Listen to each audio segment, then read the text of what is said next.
Ayun, so nasa Glen Rose tayo. Glen Rose, Taytay. Andaan mo sa may phase 3 dito sa may Cabrera Road.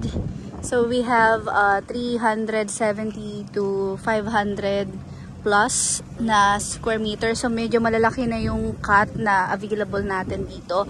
Napakalapit lang, no? Saka ano to, flood free. Ang ganda ng location ito kasi from Cabrera Road, yung katabi ng Havila, yung Havila Taytay, magkatabi lang yung Glen Rose subdivision, which is under by Santa Lucia Land. So ito, meron tayong mga 3, 4 properties na lot. So ayan. Tapos aside from that, meron tayong 471 dito. Ay, parang ano, pa downhill na, mamo. Palalim, palalim. Ito, may nakatayo ng bahay dito. Block 9, lot 1. So, pang ano tayo, ma'am? Ay, pang dulo pa yata tayo, ma'am. Dun pa yata yun, eh. Dun pa yan. So, 471. 472 square meter pahaba. 1, 2, 3, 4. Dulo siya, pangalawa sa dulo. Yung sa may puno, no? Ayan. Parang ano, ma'am? Dead end na, no? Ay, dead end nga, no? Gitna siya. Nasa gitna itong puno na ito, no, mga kabahay. So, pababa. Pababa to. Patingin. Oo nga.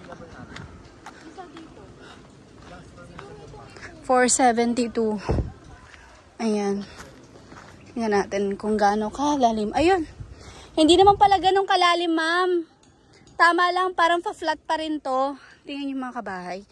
Pa-flat pa rin siya ng ano, hindi siya ganun katarik. Nandun na yung ano yung sa ilalim ng ano lupa eh.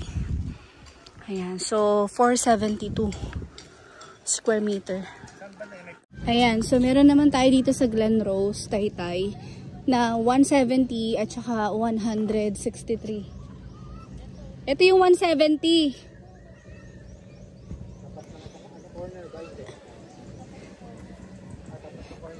Ito yung 170. So fina-flat na rin naman yung ano. Katabi niya yung maliit na creek, yung makipot na creek. So 170 square meter po ito. Ayan. Hindi naman siya ganun katarik. Sakto lang. Tapos hindi naman din tumbok, no, ma'am. Parang medyo ano lang, hindi naman ganun paano yung sa tumbok niya. Tapos 163 doon naman. Ayan.